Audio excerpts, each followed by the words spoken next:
মধ্যে সবথেকে অপ্রয়োজনীয় তিনটা জিনিস হইতেছে ছেলেদের দুধ, মেয়েদের প্যান্টের সেট এবং 3 বাংলাদেশের শিল্পী সমিতির নির্বাচন। আমরা শিল্পীদের জন্য কাজ করব। কি কাজ করবেন ওইটা তো আমরা দেখতেই পারতেছি। 150 টাকা দিয়ে দৌলতদিয়ার নানি ভাড়া করে এনে নির্বাচনের প্রচারণা চালাইতেছেন।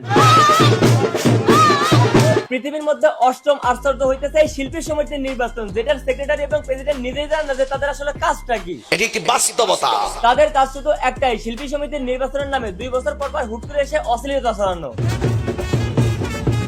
আমার প্রশ্ন, এই নির্বাচনের সকল ভোটারই তো এফডিসি সদস্য, তারা এফডিসিতেই থাকে, তাহলে এইরকম নির্বাচনের নামে অশ্লীলতা করে অনলাইনে প্রচারণার দরকার কি?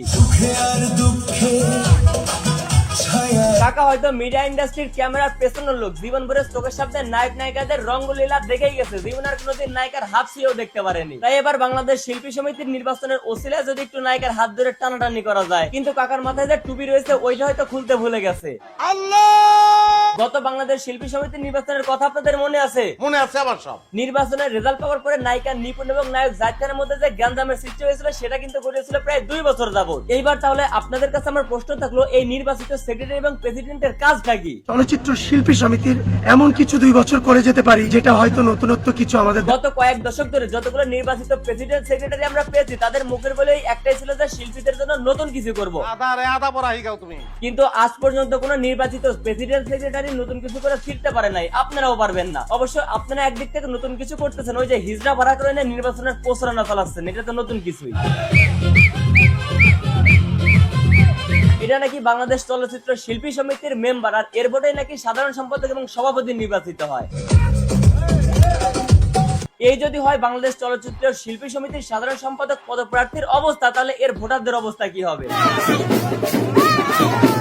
2 বছর পর পর কোনো কারণ ছাড়াই শিল্পী সমিতির নির্বাচনের নামে অশ্লীলতা ছড়ানো হয়। যখন সাংবাদিকরা এদেরকে প্রশ্ন করে, শিল্পী সমিতির নির্বাচন আমাদের জন্য এটা ঈদ। ঈদের দিন মাথায় টুপি পরে মেয়েদের সাথে উল্টাপাল্টা ডান্স করে কে ভাই? ঈদ আনন্দ মেলা। আপনি তো সেলসেলায় বেচতে যাবেন। একটা জিনিস আপনারা লক্ষ্য করবেন, বর্তমানে বাংলা সিনেমা ইন্ডাস্ট্রিতে যারা গৌরবের সাথে কাজ করে যাচ্ছে তারা কিন্তু কেউ এই সিনেমাতে অংশগ্রহণ করে নাই। আর যারা এই নির্বাচন নিয়ে মাতামাতি করতেছে এবং অংশগ্রহণ করতেছে তাদের সময় কিন্তু 1990 সালে শেষ হয়ে গেছে। যারা এই নির্বাচন নিয়ে মাতামাতি করতেছে তাদের কারণে বাংলা সিনেমার আজকে এই অবস্থার, বাংলা সিনেমাকেও দেখতে যায় না। আবার তারাই কিনা সাংবাদিক ডেকে তাদের পকেটে 500 টাকা গুঁজিতে সংবাদ সম্মেলনে বলতেছে আমরা নতুন কিছু করতে চাই বাংলা সিনেমা ইন্ডাস্ট্রির জন্য। এইটা হইতেছে আরেকটা টোকাই, এর নাকি পুরো বাংলাদেশে 1 কোটি ফ্যান ফলোয়ার রয়েছে। এর নিয়ে আরেকটা আলাদা ভিডিও বানাইছে, আমার পেজে দেখে আসবেন।